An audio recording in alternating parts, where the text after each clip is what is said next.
afternoon, Sangha. If you could please silence your phones if you are here and mute your microphones at home. John Orr is the resident teacher for the next several weeks at Heartwood. Retreats coming up. Please visit the Heartwood website and go on the retreats page for more information and to register. The Day of Mindfulness with Ajna Dharapana, July 31st. The Liberating Teachings of the Buddha with Annie Nugent, August 12th through 15th. Venerable Panawati is offering a book study. Classes each Thursday at 5 p.m.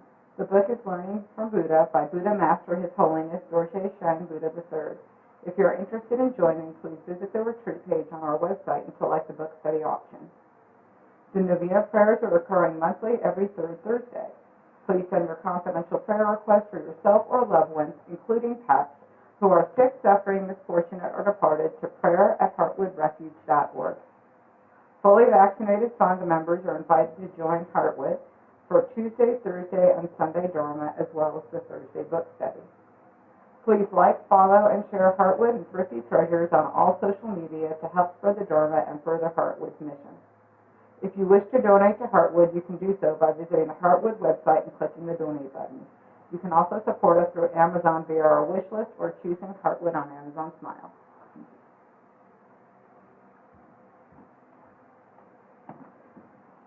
Thank you, Dina, and welcome to everyone. Welcome, welcome, welcome. Those in person, also those online, welcome to you.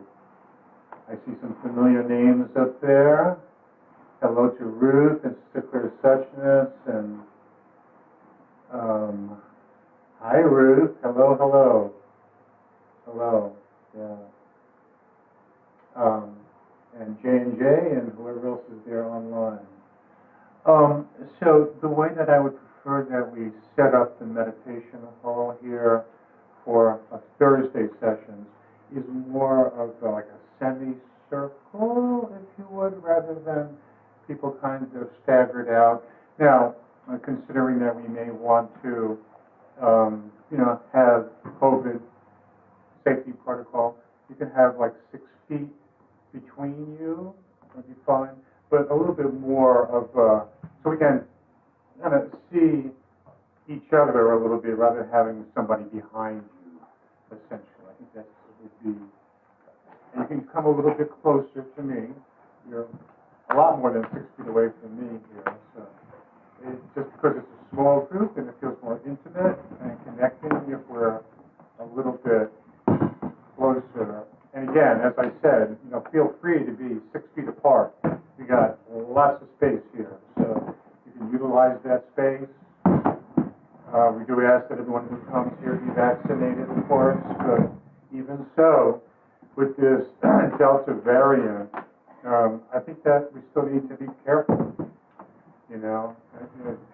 This virus, like everything in the conditioned realm, is ever changing, and we have to be vigilant in relationship to it.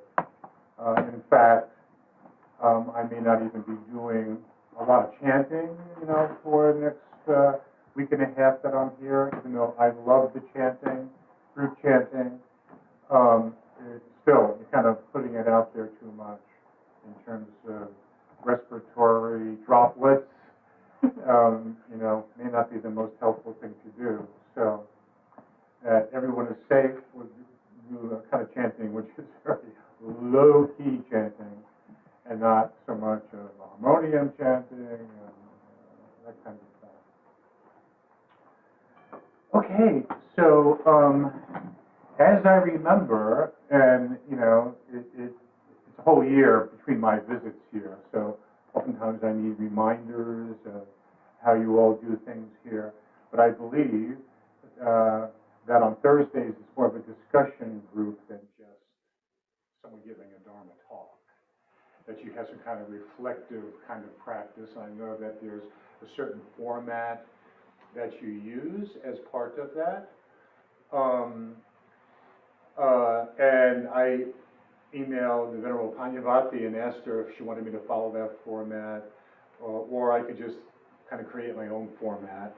And so she says, just create your own format. So that's what we're doing. But it's also going to be not just me giving a Dharma talk, but Dharma discussion based upon the talks that I've been giving here in the community since I've been here now a couple of weeks, which has been around primarily what I've been focusing upon in the community meetings has been skillful intention and skillful effort in practice. And that has tied in very well to what we focused upon in the retreat that we had here last week, which was around karma, practicing with karma, dependent origination, some aspects of the Eightfold Path, which skillful intention and skillful effort, of course, are two steps in the Eightfold Path.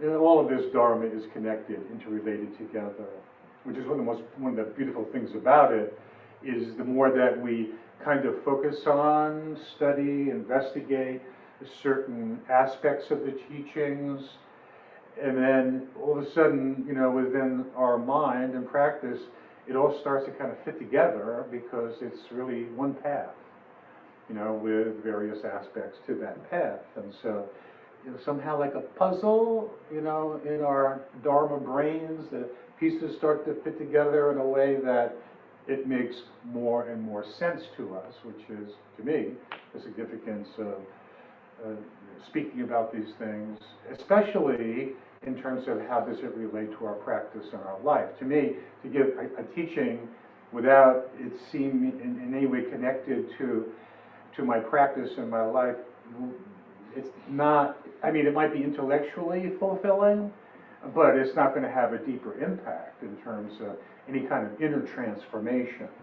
So for me, the important thing is how do we live these teachings in a way that helps us to find liberation from suffering, to find more peace, more harmony in our lives, and in the world that we live in. Because one of the things that is so apparent to me now is how much conflict there is in the world. It's always been there, but now with the internet, and Twitter feeds and news feeds and whatever, you look at the news in the morning online and you find out what's happening in China the day before, and you hear about floods in Europe, and then there's a bigger one that's happening in China, and so there's a lot more kind of information from around the world, and of course, oftentimes what's put in the news is the stuff that is, the most alarming or the most apparent, or the news that wants to draw us in, essentially, in terms of our awareness of it. So, it can be a lot, and so how do we kind of navigate this, world that we live in and its ever enlarging impact upon us individually? How can we use our practice as a way, essentially, of finding balance, being informed, but having a balance within receiving the information, processing it, and then, the various decisions we make as a result of all of that. Okay, and so for me, I just don't want to give a Dharma talk every Tuesday, Thursday, and Sunday while I'm here. I also want to meet you. I want to hear from you. I want to connect with you a little bit more on a personal level, because that's possible, because it's not a very large group. We'll continue to have the Dharma talks on Tuesday, and on Sunday. But Thursday, I would rather this be more of a discussion for us, where we all share, or whoever wants to share, you are welcome to share. You don't have to share.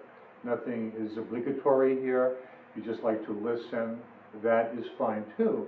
But there's oftentimes a lot of wisdom, in these rooms, and a lot of life experience. And so for us to be able to share that together and to learn from that together, it just enhances you know, the Dharma experience and being in this kind of community. And one of the things that I really love about the kind of work that I do is that I get to meet people who are deeply interested in the same thing that I'm interested in, and who have, you know, knowledge, wisdom, experience, and, you know, the opportunity to share that together, which we may not find so readily available to us in other kinds of groups or community situations that we find ourselves in. So it's one of the great powers of the Sangha, you know, that we are, you know, we're able to gather together and to discuss the Dharma, especially as it relates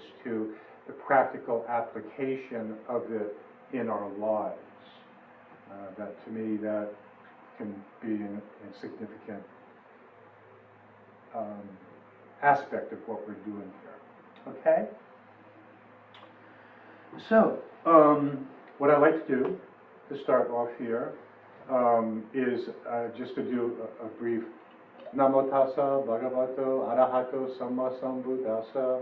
We're going to chant that together 3 times. Then what I'm going to do is just to pose some questions for discussion. And the way that we will proceed with the discussion is that it's kind of like the Friends meeting. If anyone's been to a Friends meeting circle, people sit in silence. And then if somebody moves to speak, then they speak, share whatever it is that they wish to share. And that there's no cross-talking. In other words, no one responds to what somebody else is saying by commenting on what that person is saying, but rather each person has the opportunity to share whatever it is that they wish to share. And then we'll just have a pause, space, you know, to kind of absorb whatever it is that that person is saying. And then if somebody else wishes to share, they're most welcome to share. So you understand what I mean by not cross-talking over somebody else or against somebody else or to somebody else, but rather just kind of sharing whatever it is that you wish to share and let it be there. And that kind of spirit of things. I find that people feel safer in sharing if they don't feel like they're going to be cross-talked to by somebody else or commented upon by somebody else.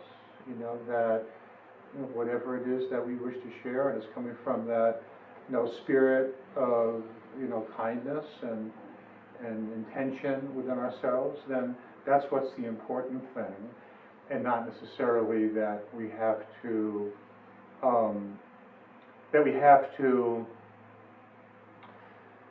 respond to somebody else. So does that make sense to you? Mm-hmm. And I want to make sure to include the at-home people in this discussion as well. And so the way that we'll do that is that Santikaro is kind of the Zoom monitor today. And if there is anyone who would like to say something as part of the discussion, then how do they let you know about that Santikaro that they want to? Do they just unmute and speak? Yes, that could work. Yes? Yeah. Okay, so what's that, Ruth? She disagrees. I think it would be best for people to put their hands You can't up. hear her. Maybe if they raise their hand, because they won't, well, I guess they can hear if we're talking in here. Say something, Ruth. I think it would be better if people put their hands up, Okay. their virtual 1 second, hands. we can't hear you. She's saying she thinks it's better to raise their hand, for them to raise their hand before they talk, and I can choose the person. There's also a raise hand option in Zoom. on Yeah. Zoom. Yeah, we can do it that way. That's fine with me.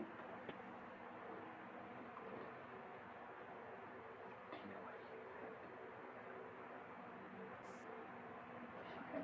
Now Ruth, speak. I was saying that I think it's better for people to Can't raise hear their her. hands. Volume on the TV? It wouldn't be I her can hear volume, you the in my R ears, volume on this Ruth. end. Ruth, I can hear you, so you can tell me and I'll say it to everyone. I think it would be better for people to raise their hands, probably virtually rather than like this. She thinks it'd be better for people to raise their hands virtually rather than just putting their hand up. So we can do that. Say that again? She thinks people should raise their hand virtually. On Zoom, there's a button to raise your hand. Yeah. And they can do it that way, and I can choose. Okay, that and we call can't me. hear them, so you're just gonna repeat what they say, is that it? I'm gonna figure that part out so that you Okay, all right, all right. So, for the last 3 years, I've been leading, I've been part of a Dharma Path course in which my teacher would give a talk twice a month on Tuesday evenings, and then on Tuesdays and Thursdays of the weeks in which the talk was not happening, we would have discussion groups about whatever was the subject that the teacher was offering for that week. And it was very helpful to kind of integrate, the Dharma teachings, into our own experience. And that's really what I'm hoping that we can do in terms of, being here, is some of what we went into in pretty great depth in the Dharma talks in terms of skillful intention and skillful effort to share how that informs us in our own practice, okay? So we'll begin here with the Namo Tassa, and then we'll just sit quietly, and then I'm going to say a question, ask a question, or a line of inquiry, and then from that, anyone is welcome to share, okay?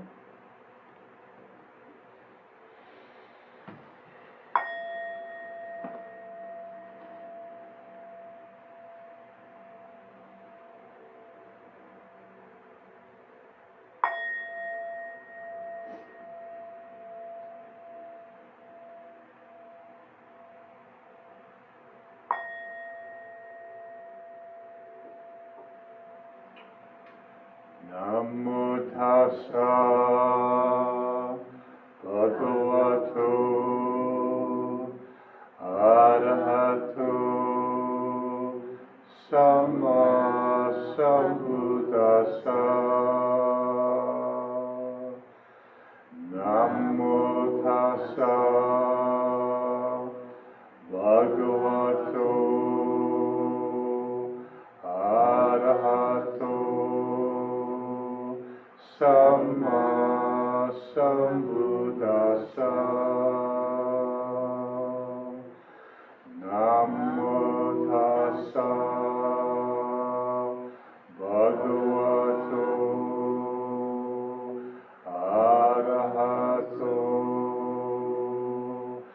samma sambuddhassa.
So the first question is, line of inquiry is, why do you come to these classes? Why do you come to these Tuesday and Thursday sessions here at Hartwick? Why do you come? What is your intention in coming?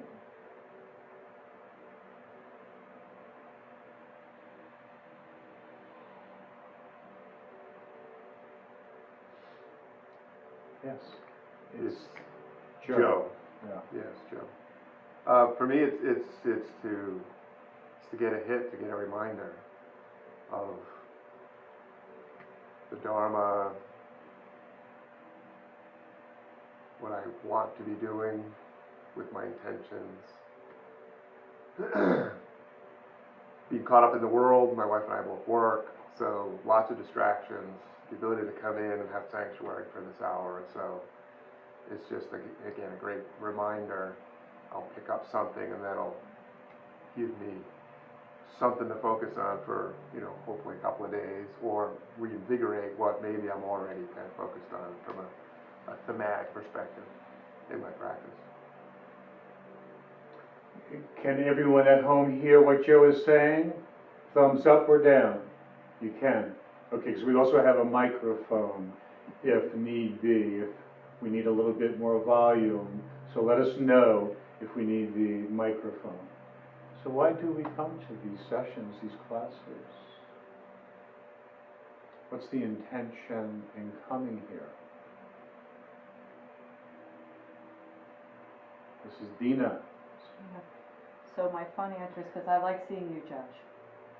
But in The true answer. it's true. It's the first thing that came. But for the communal experience, and because in all honesty, I love these people.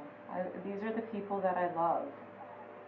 That was actually the pure answer after the typical sarcasm, but because I love these people, and I think that's good. Thank you.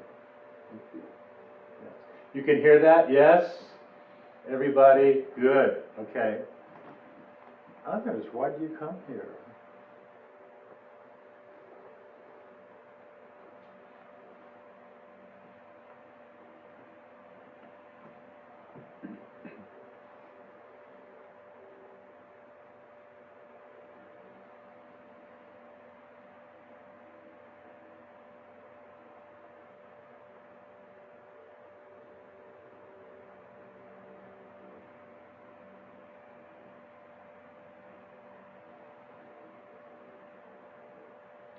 I come here because Panyavati invites me to come here.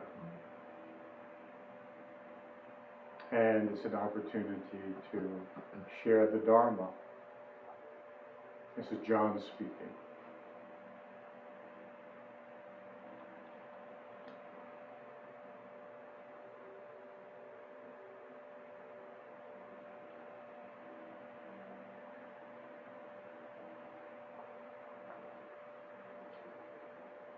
So what I'm getting at here, what's the underlying intentions in whatever it is that we say or do in our lives, especially as it relates to being here? Yes, Josh. I think my intention has changed. It started out as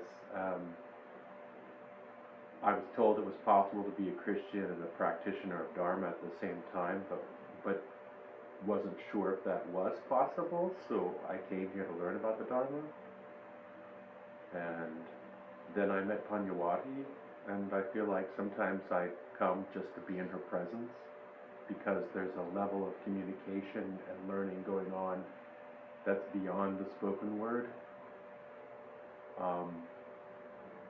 It's sort of like a long list of things, if that's possible to have so many intentions. Now it's just, that it is a place on the arc of the learning about what is. it actually feels more like an affirmation of what I already know deep inside,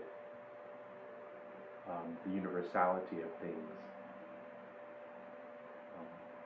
But also, I mean, also to get to have a place of solace, also because I love these people, also, that makes it for me sort of an addict to diversity. It makes it a beautiful experience in that it has all the colors even beyond my own imagination. So that's why. So as we spoke about in the talk on, I forget the days, I guess it was Tuesday, we talked about intentions, and it can be multiple intentions behind, for example, why we want to be here. It can be not just one intention, there can be multiple intentions.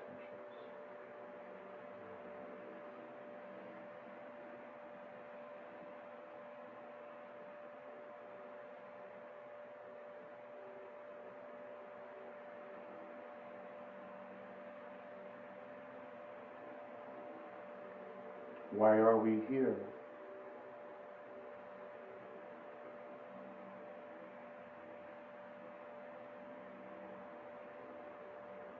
Santikara.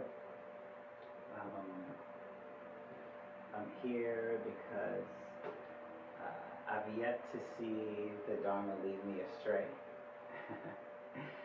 And I come to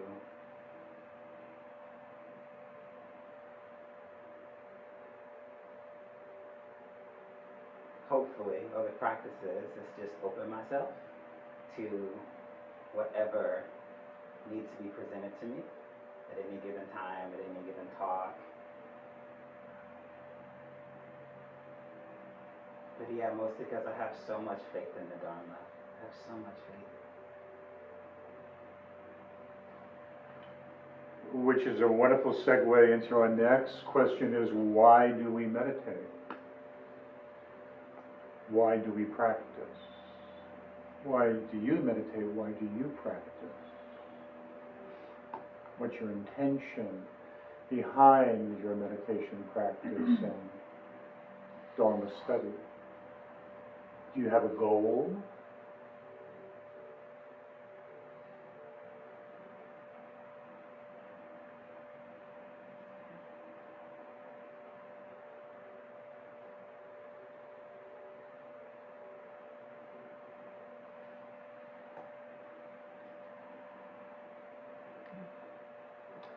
And your name is? Sue. Sue. Yes. Okay. I practice a couple of times a day because it really helps to center me, quiets me down. The practice of learning to be quiet and see what's coming up, to really check in. You know, in my job I talk all day, really learning how to listen. That requires practice on my part. And I would say that by centering myself and listening, I think I'm learning how to just let go of things a little more than in the past. And that helps me to feel more whole, I guess. So it sounds like your practice enables you to be able to listen and hear at a deeper level within yourself. Yes. Okay. Thank you.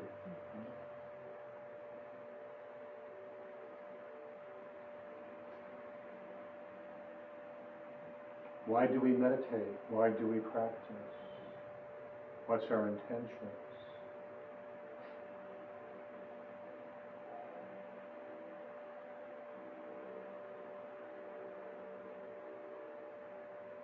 Yes, what is your name? Madeline. Madeline? Well, one of the reasons is, there are lots, but a big one is for me not to get attached to the negativity in the outside world. And Um, and to, you know, and to also help me to live my life peacefully. So if I'm peaceful, I can be a more peaceful influence in the world. Like what you were talking about, the negativity of the internet. I mean, I notice, and it's kind of like a game. I was looking at the news this morning, and I could just feel my candle dimming. Mhm. So I guess the goal would be to be able to read the news and not become attached to it, rather than just avoiding it. But it just creates perspective in my life.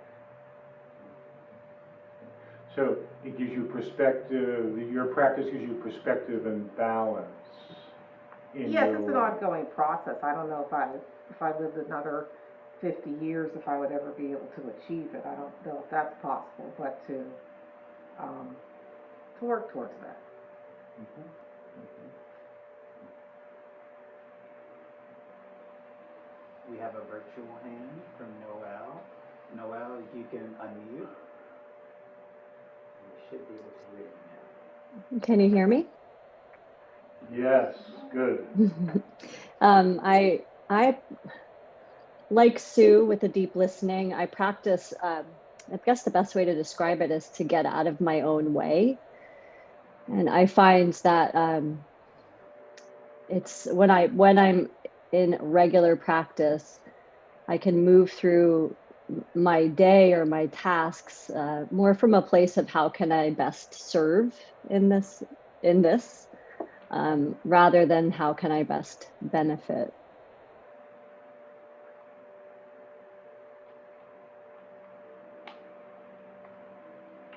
Wonderful, thank you. Intention to serve. And practice enabling you to be able to more skillfully serve, yes?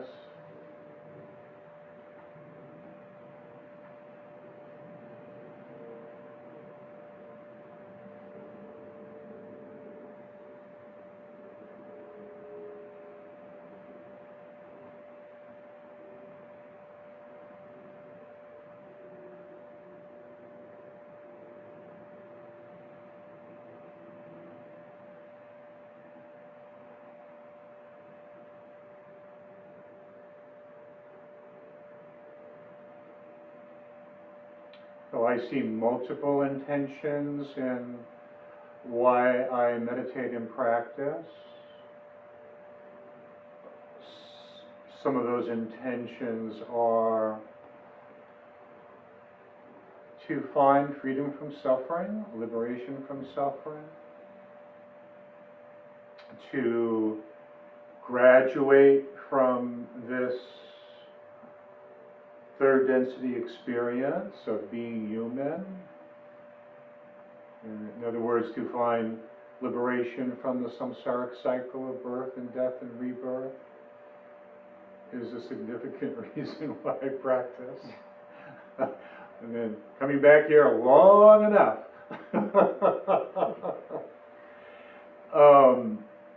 And then, you know, also what Noel said in terms of it helps me to be able to serve more clearly, more lovingly, I think more effectively in whatever capacity that service may be offered. So that's another reason why I practice and why I meditate.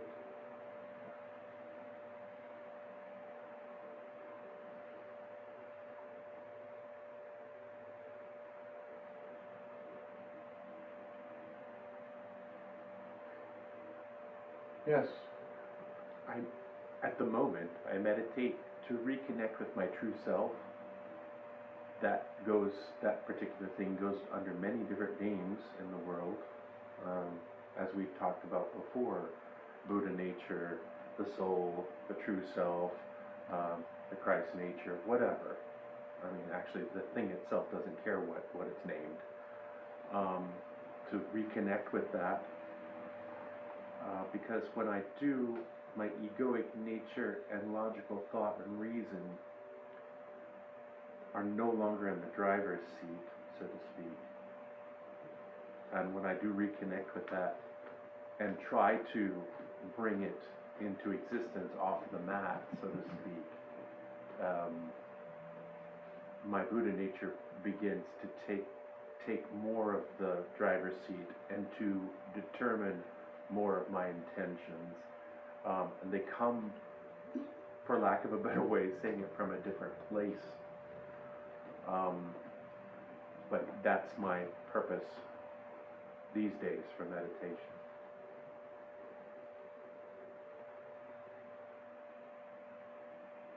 I'm trusting everyone online can hear that. It was very beautiful. Yes? Good. Yeah, thank you.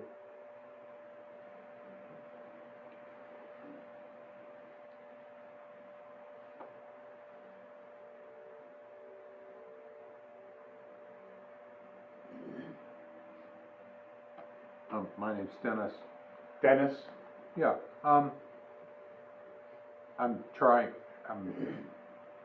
to find the right words to express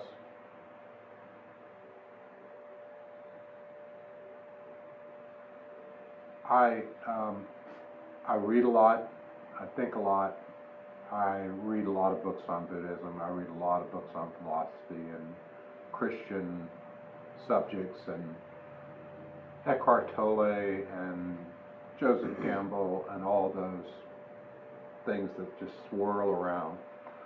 And it's like reading books on how to play baseball. You can read all you want, but you have to go and actually play the game. And when I come here, when I meditate, it tends to take it out of the realm of the theoretical and bring it into the realm of the practical.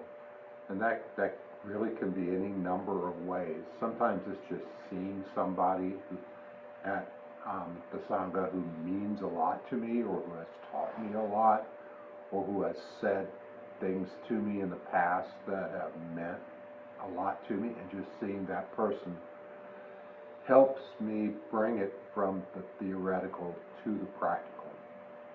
Sometimes someone will say something that just sticks with me. And then I read about meditation a lot, but I've got to take that to the ball field. I've got to go play the game. It's sort of like I like to listen to recorded music, but going to a concert is a whole different experience. There's a different energy, there's a different feedback, there's a different vibe to it.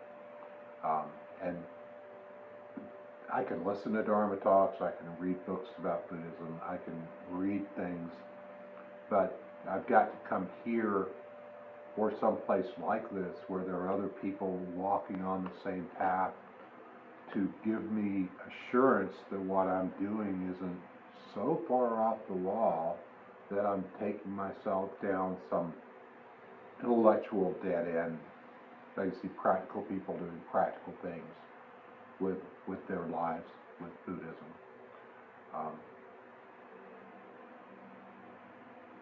I just get a lot out of the entire process, and it helps me unhook. I can get wrapped up so easily in, for instance, getting mad at my wife and then telling myself this story over and over and over again. And since I've been practicing and meditating, I've learned how to look at those things, unhook myself from those things and say, this is really so unimportant. None of this is really that important. I'm almost 65. I don't know how many years I have left, but it's not as many as I've lived up to this point. And I don't want to waste a single day being angry or upset with somebody. And that would have never crossed my mind before. That would just have never crossed my mind. It would have been a fleeting thought and go, no, you've got to win this. You've got to win this for the sake of, yourself. If you don't win this, you're not gonna even like yourself. And now I can just Not always, but more times than not, I can say this is just so unimportant. And I can even turn to her and say, we're gonna be dead one day. And we're gonna look into the casket and say, why did we waste that day being mad at each other? So there's all kinds of things that just seem to make my life better and more peaceful and more able to feel like I'm making progress as a human being.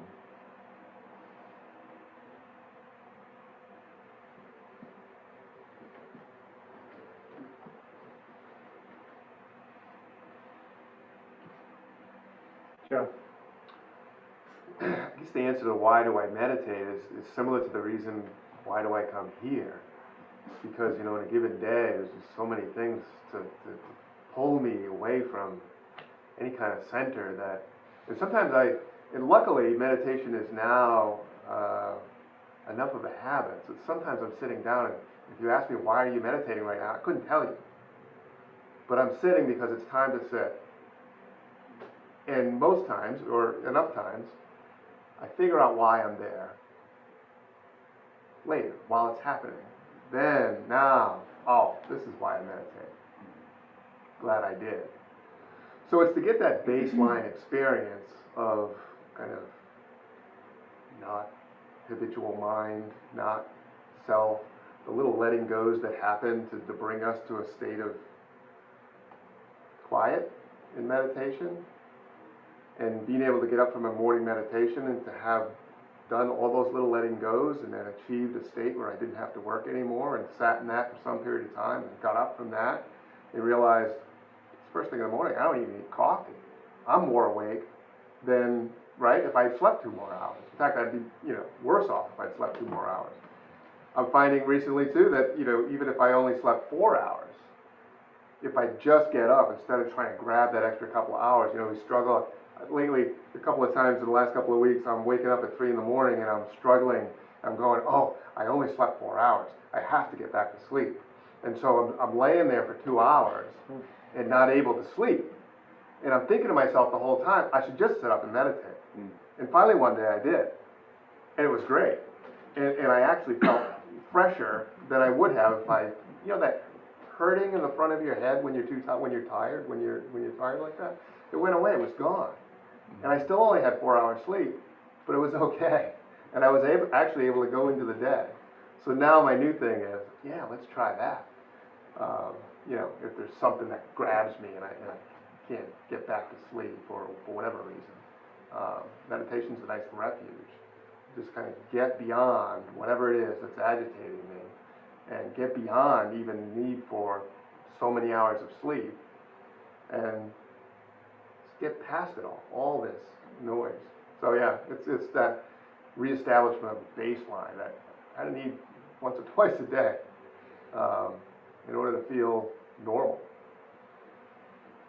And I'm glad that it takes that for me to feel normal, because that's a new normal, right? Because without the Dharma, without that practice, normal is something else.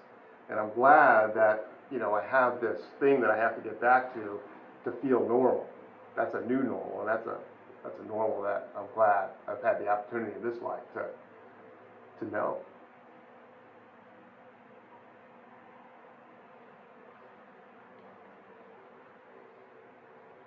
We have a virtual hand.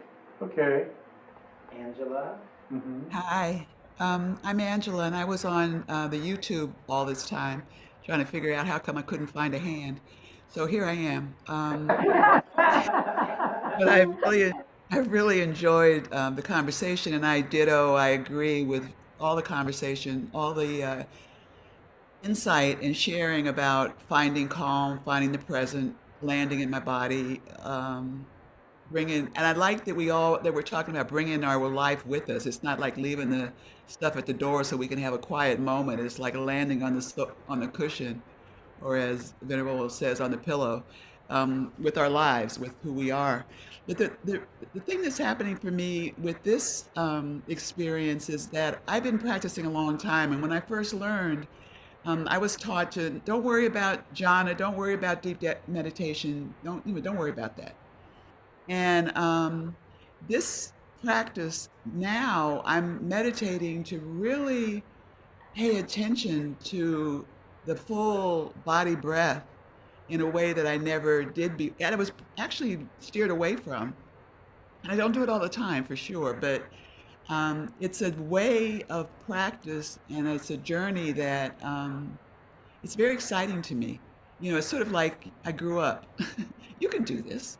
Um, and I find some light sometimes and I'm having moments, but for me, the thing that's different in this particular practice is that I'm going for, you mentioned a goal, you said the word goal, I heard you, is to find is to find a sort of a deep concentration um, that I haven't needed. It's not like I've missed it and I've been skirting along the top, not finding the gifts and strengths and challenges and opportunities of practice, but that this is a different level and I'm finding it to be very, very exciting and very difficult and challenging. And yeah, I'm very grateful for it and for coming here. Thank you. Thank you for sharing, Angela. So in your practice, you're finding a deeper concentration. Yeah, I'm looking for and sometimes finding. Uh-huh. Okay. Wonderful. Thank you. You are welcome to join us here. Just pull up a chair, and we have a space for you over here. My apologies. Yeah, so that we're a little closer together rather than kind of spread out too far. Oh, which way do you want to? Oh, Right or not? Keep going to the right. Okay. So we don't get your head. There we go. Yeah, so what is your name? I'm Nancy. Nancy? Yeah, hi. So what we're doing is just presenting certain questions for reflection, and then anyone who would like to speak is welcome to. Yeah, right now, the focus is on intention. Intentions in our practice, intentions in our life, and kind of just sharing what those are. Yeah. We have another virtual hand. Okay, yes. Ruth? Go ahead, Ruth. Hi, good morning, all. This is a little boring, but I only have one intention, and I set it at the beginning of every sit, and my intention is to awaken.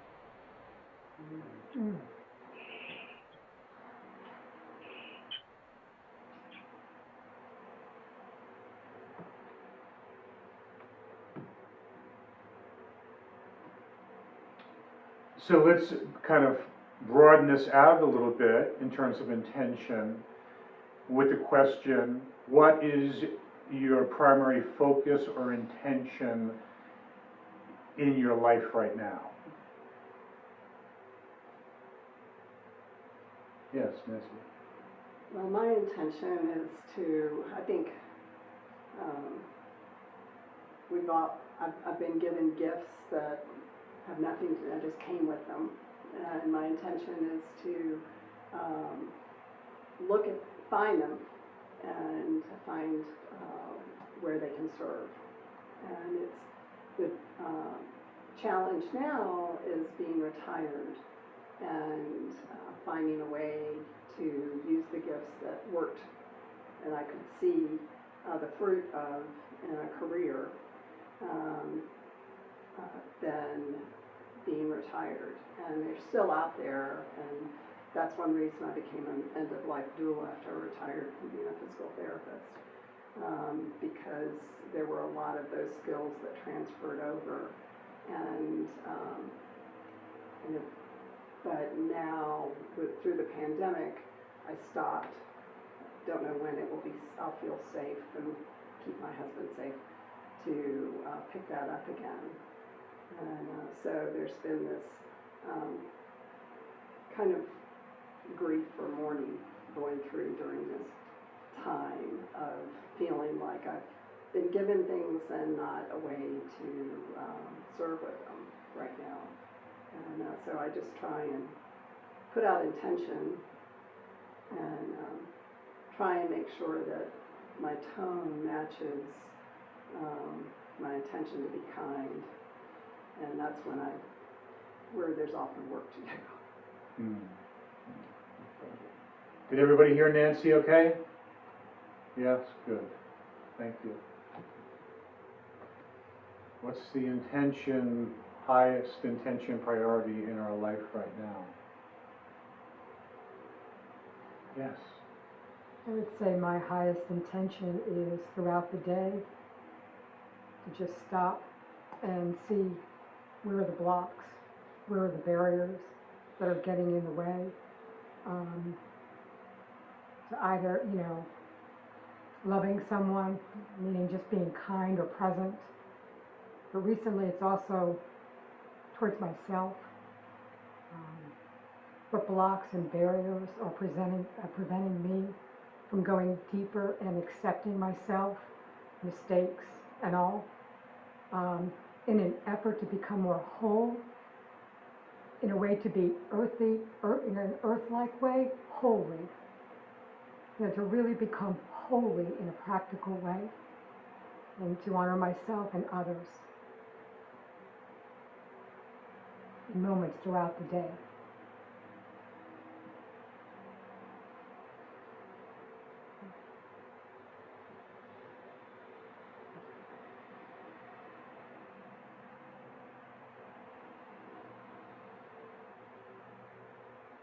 Santi Carl.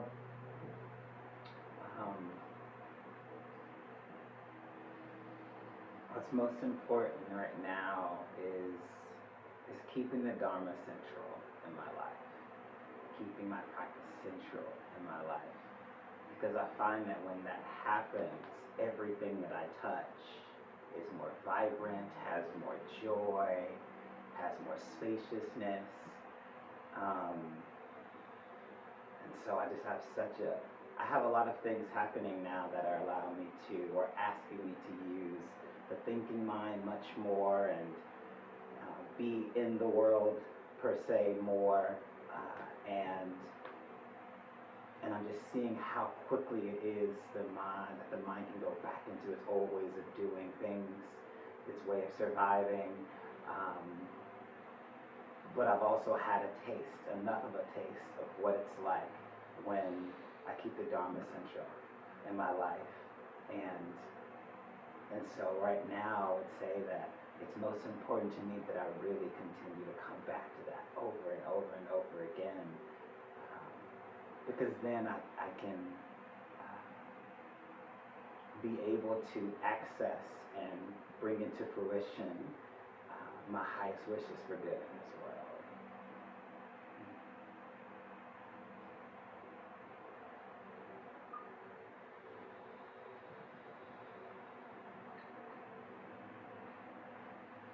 Dharma Central, it sounds like the name for a website there.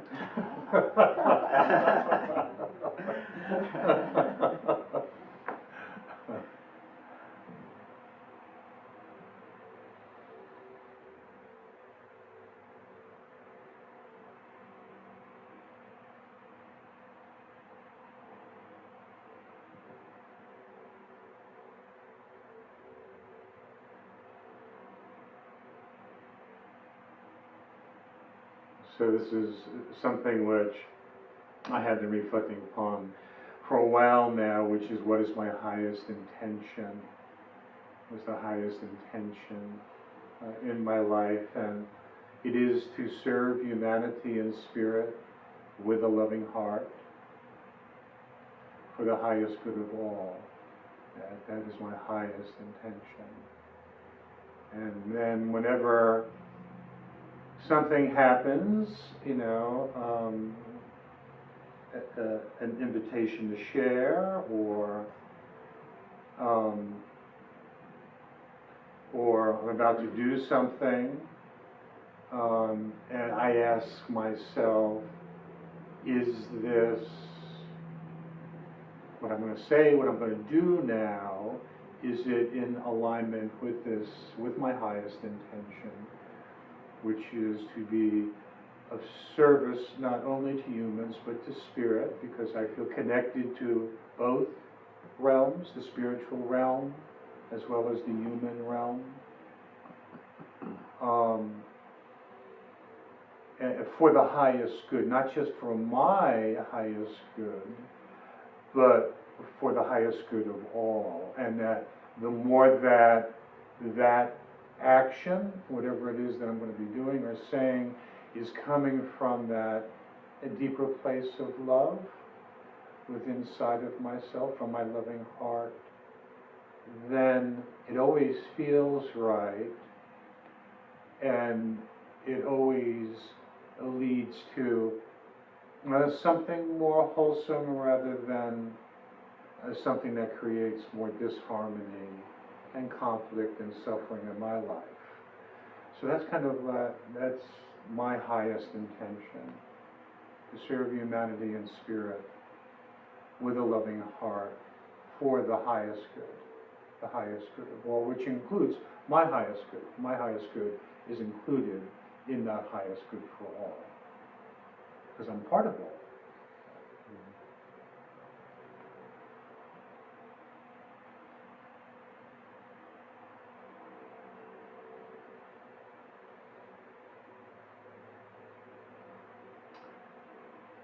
Would anyone else like to share about this particular aspect of practice, which is intention?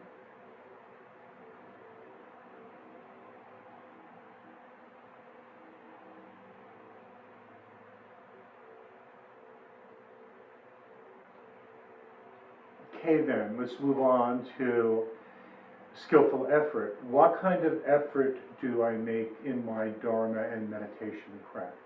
What kind of effort do I find myself making in my Dharma practice and meditation?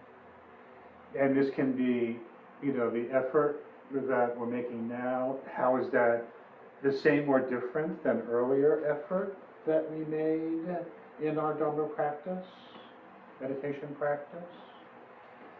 But, what's the kind of effort, energy that I have in my practice now, in my life? I find for me, the more time that goes on, and Dennis knows I love word games, words, it's effortless, but less effort and more of the level of automaticity. So the effort is in balance, but it's effortless.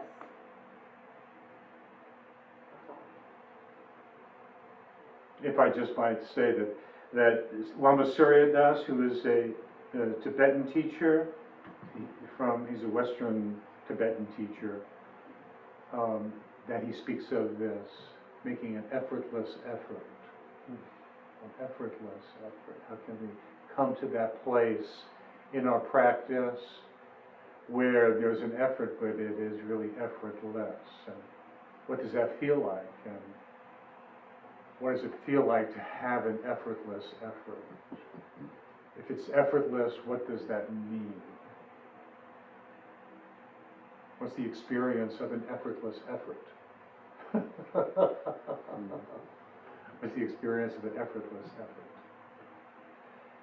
What is the difference between that, an effortless effort, and another kind of effort? What would be the difference between those two? Yes, Nancy. I'm reflecting back on many years ago, and it's this kind of thing that spontaneously arises that you don't have any cognitive planning for, and you can't imagine not having done it, and then you find out you did it. Like, I was by a pool, I wasn't the lifeguard, and a child is clearly going down, and of course I just didn't think, I just went in and got the kid, and it's that, people around are going, oh, you're so wonderful. No, there was no anything about me to it. And when those moments happen in my life, I go, that's who I want to be everywhere. Yes, so what Nancy is saying is that in effortless effort, there's no I or me in the effort. There's no self in the effort. It's a selfless effort.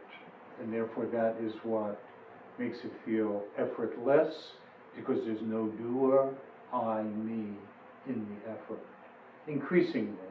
And I think that this is, in terms of skillful effort in our practice, this is an important point, is that the less there is a doer, me, I making the effort, the more of a sense of ease and joy and lack of struggle there is in the effort, because there's nobody that's doing it. In other words, that effort is coming more from our Buddha mind rather than our conceptual mind, striving mind, gaining mind. That effort's coming from a different place within ourselves.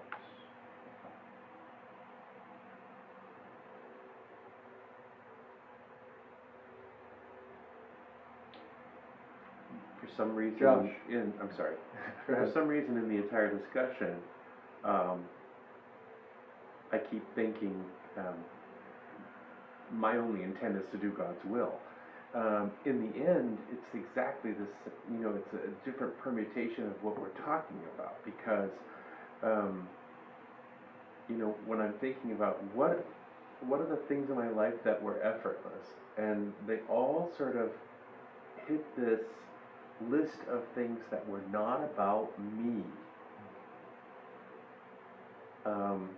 And whatever I think in terms of, let me be a servant unto your children, is there much of a difference between that and I am here to serve the better good of all? I see no contradiction. So, it's about the ablation of the self as well, because that's really the only way to sort of, it's all sort of makes sense. You can see it as 1 + 1 +, but in the end, it's the needs, the selfish, egoic needs that I may have, no longer being a part of the picture. That is the best way to serve all of us, and what all of us together means in some greater form in the spiritual realm. I feel like I quote this all the time, so if you've heard it already, I'm sorry. I repeat myself. But Presiding Bishop Michael Curry says, the opposite of good is actually not evil, it's selfishness. Which I really find very helpful. Yes. I was just thinking that this notion of effort for me has really changed throughout my life. For example, the first half of my life, there was just so much, pain that it was, I had no choice but to hang on and do everything I could to just hang on and not lose it. And now that a lot of that pain has subsided in my 50s,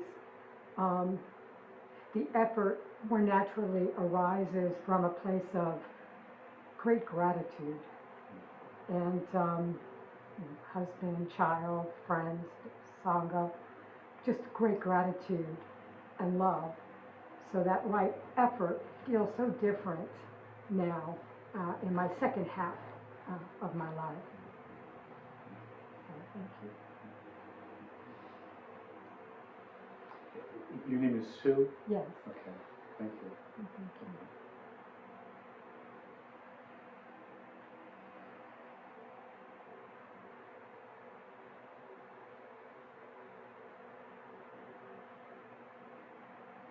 In my practice in the beginning, my effort was very much striving kind of effort with a lot of self behind that striving effort.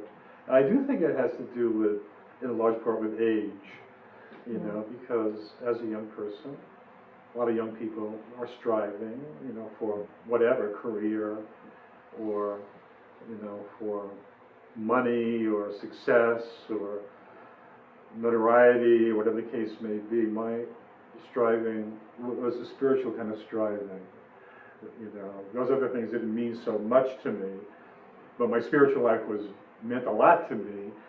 And as a young person, there was a lot of striving within that, which was kind of reinforced, really, by the fact that that in all sincerity, my practice began as a monastic in Asia, in a very male-dominated monastic situation, in which there was considerable striving, especially amongst the Western monks that were there, and that an important part of the evolution of my practice has been seeing increasingly that self, the ego, the striving that is more ego-based and fear-based. That if I didn't do it hard, I didn't do it right, and I didn't do it enough, I wasn't going to get where I wanted to be, essentially. And really, a lot of the what I read in the suttas, in the Buddha's teachings, kind of reinforced that, because there was that line of kind of thinking in the suttas. Because I would become very inspired by what I was reading in the suttas, but my interpretation of that, anyway, at that time especially, was that there was a personal striving to get somewhere, to get rid of certain things, the kilesas, the defilements of mind, and to become liberated. But the big shift for me in my practice, as you described, was to come to a much more heart-centered, love-based effort that was coming much more from kindness and compassion and gratitude, and from a very different place within myself. Very different place. Yeah. It's an interesting investigation. Where does all of this come from within ourselves? And it also helped me to see, the illusion of a separate self in the effort that I was making. So the whole process was one of having deeper insight into seeing this illusion of a separate self, or a self that is making the effort. That was a big part of it, being able to see that within the context of my meditation practice. Yeah.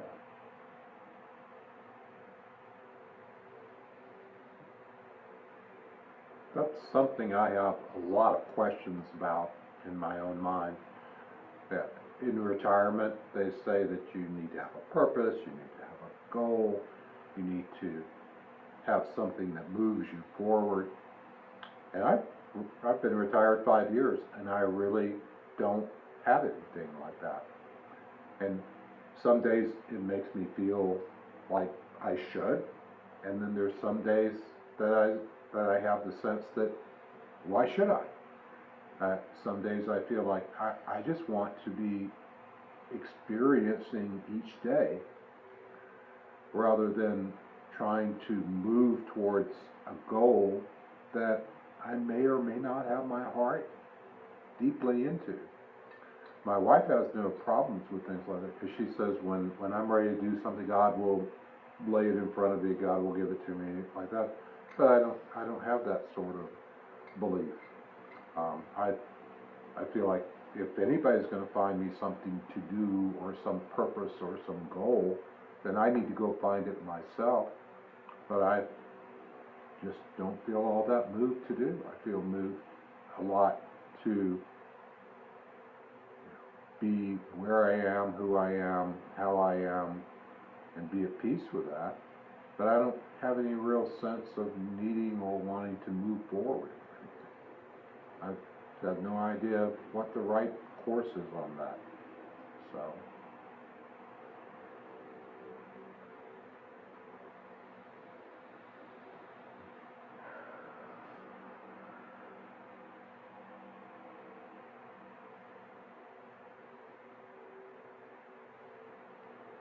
So, Yeah. um, Joe, yeah. yeah. So, and this is around what's the effort that we're making.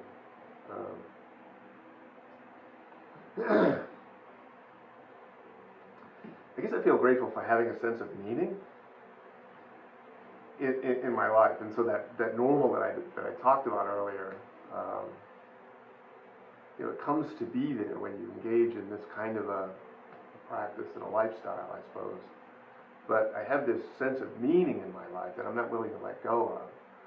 So the intention behind the effort to maintain a practice, which includes, trying to do much less harm in the world, that involves getting myself out of the way more and more. Meditation helps with that. It all sort of works together. But why do it? It's because I've discovered this sense of meaning in my life. And when I look at myself sometimes, or even folks outside, who I can tell are just sort of chasing what's coming up, almost ceaselessly, I see a lack of kind of meaning or grounding. It brings up some compassion, but mostly for me. And so that's the reason why there's a daily practice of some kind of grounding myself. It's because I know from my own experience how when you get away from it, the mind gets filled up again. The habits, even new habits, come, they're all ready to just flood back in. And so my effort is just in maintaining this sense of meaning. As long as I feel that sense of meaning, I know I'm doing kind of enough with everything else that I do in a work life, etc. And when I start to lose touch with that sense of meaning, it's an inspiration to kind of get that. I don't want to be lost again. So that's what inspires my effort. What is the effort? It's reminders to, again, try to harm less, to get myself out of the way, to not keep track so much. So I think a lot of this, for me, this idea of whether I'm selfing in a certain activity or an effort, or is kind of keeping track. Look, I did that. Did you notice I did that? It's all of those stories, I think, for me, trying to just do good and forget about it, and kind of get that whole mind sense out of the way. So that's an effort. I'm reminding myself. And I talked the other day about my judging mind and reminding myself to to look at others equally and not to be finding differences. All the things that our mind wants to do. And again, if I lose the sense of meaning, it means I let my mind run for a long enough period of time that I am once again lost. And so that's what inspires my effort. And Joe, what is the sense of meaning for you? What does that mean for you when you say sense of meaning? I wish I could tell you. So what's been occurring to me this last, I guess, few months is that I'm losing track of why I do this anymore. But I know it's important to stay with it. I don't know. I could probably identify the reason why I first ever came here, because that's what we do when we come from the normal mind. We set a goal and we keep track, right? And so I can probably identify that. But by this time, it's becoming a way of life so that I know how to lose it, and I also seem to know how to maintain it, and I don't want to go back. to not having, I call it a sense of meaning, I don't know another way to say it, that I feel like I have a path towards a truer me, a more authentic me, a me that doesn't suffer because of how my mind is judging or keeping track or counting against different occurrences, different things that are happening or coming up. It's a sense of freedom, I guess, that I seem to enjoy. Thank you. Thank you. Good points of inquiry here and investigation.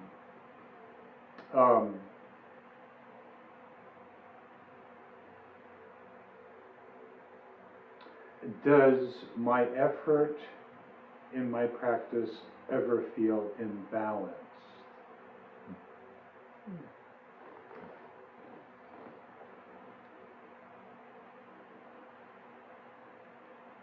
Does the effort in my practice ever feel imbalanced?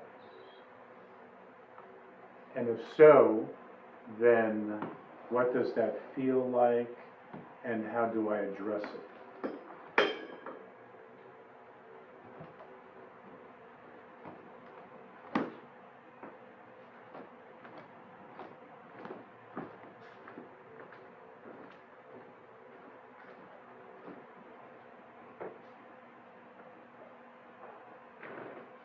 Nancy, I feel like this is true confessions. During the pandemic, there was a pattern of being very good about being on the cushion, but also recognizing that my intention and actions were very much off the cushion and very easeful, and there weren't a lot of stimulus that were pulling me away. And having a partner that practices is a wonderful bubble.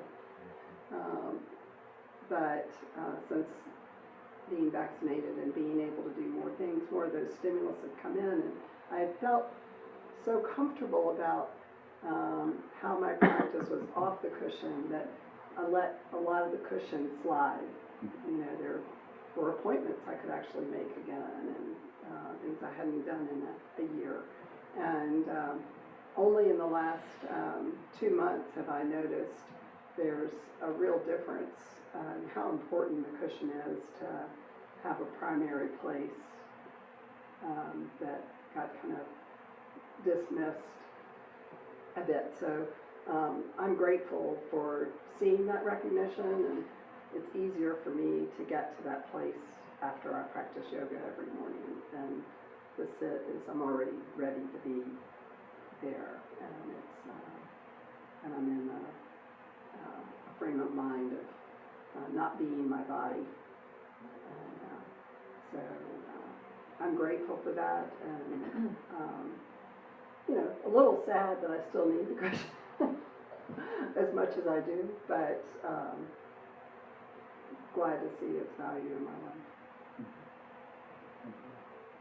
Important point that we've been in a certain environment of pandemic, solitude, isolation, for quite a long time, and our practice may seem to be, you know, a certain way within that particular situation of more solitude, etc.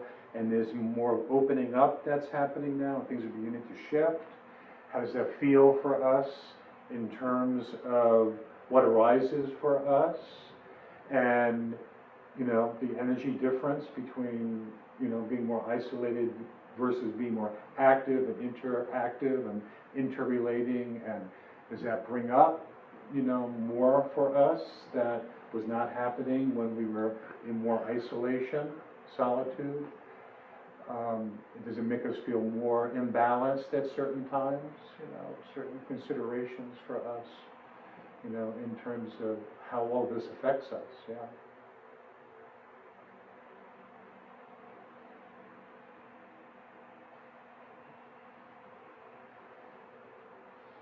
Yes, Joe.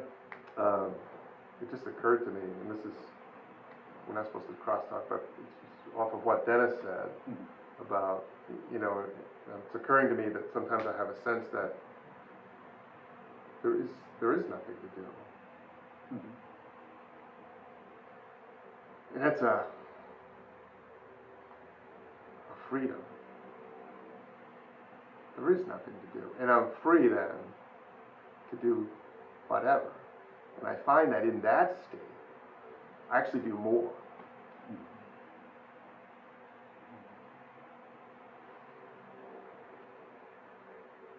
So yeah, so yeah. Looking forward to retirement at some point as well. And you know, the mind automatically goes to how will I, like was mentioned. But having this sense of, wait, you know, all of the work is happening inside here. There's nothing I need to show for that except I know. So in a way, there's kind of, in the way the world measures, there's nothing to do. But then the freer I become, the more I'm able to do, and the more I may be willing to do and want to do. And so, that's what's meant by transformation. Well, it just occurred to me. Especially in a culture that emphasizes so much doing, performing, that the idea or the experience of just being, can seem very foreign to people. I remember when I came back to the United States after being in Asia for 8 years, and I was staying with some friends. I was still a monk at the time, and I was staying with some friends in Massachusetts, and occasionally I would drive into town, into Amherst with them, and I can remember thinking as people were passing me in the car, kind of going to work and whatever, I remember thinking, what is the purpose of this? Of all this movement, people going here and there, doing this and that, if there was not some base of being in all of that doing. That was kind of something that really struck me at that particular time, because in my existence, there was so much, as a monk, there was so much emphasis on being, and the doing was much less emphasized. The emphasis was on being. But then coming back to a culture where there was so much doing, so much movement, so much activity, etc., it really that was the question that I had, was, what is the use of a life in which there was all this doing without some deeper connection to being, essentially? And maybe this is part of what we are looking at in terms of skillful effort, is the relationship between being and doing. Is there a balance between being and doing? And when is there an imbalance there between those two aspects of life? And when there is an imbalance, how do I invite in balance within that imbalance? Well, one way to invite the balance may be, as Nancy was referring to, which is a little bit more time on the cushion, or doing a yoga practice, or something that is helping me to connect more deeply to my beingness, so that I'm finding that balance in relationship to the doing. Because, I have gotten caught up in too much doing lots too, and it doesn't feel right when I get caught up too much in the doing and not connected enough to the being, so to speak. And I've also gone in the other direction where I was too attached to the being and really needed some doing in my life to find that balance as well. That I spent months in caves, for example, just meditating, and then at a certain point that felt imbalancing to me, that I needed stimulus, I needed connection, I needed interrelationship with people, etc., to find more balance, at that particular time in my life. So maybe we kind of go side to side with this in terms of finding for each of us what a balanced effort might be. Because if I get too caught up in beingness, that can become very selfish. All I want to do is meditate. Feel this joy, feel this bliss, feel this quiet, whatever, and get attached to that. That creates an imbalance in my effort, in my practice. As getting too caught up in the world creates an imbalance as well. Okay, is there anything anyone else wants to share before we end here? Anything at all anyone would like to share with us before we end our time today?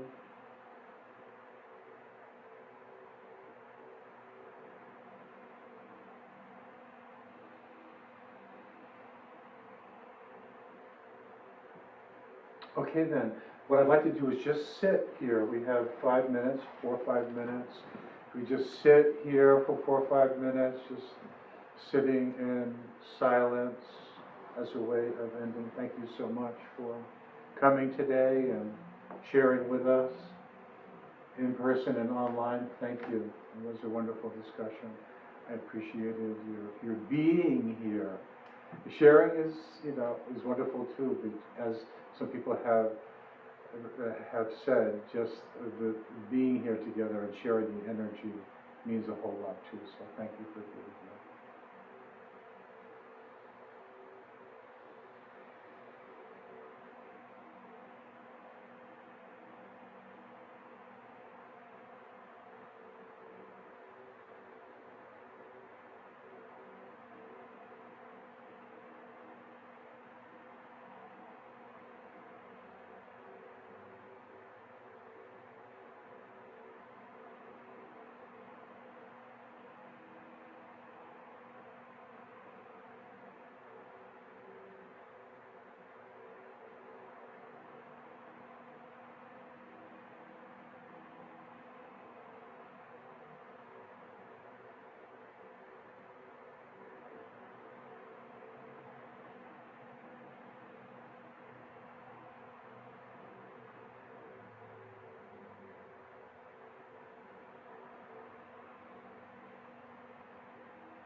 So there is a community meal in the dining room. If anyone would like to join us, you're most welcome to do so.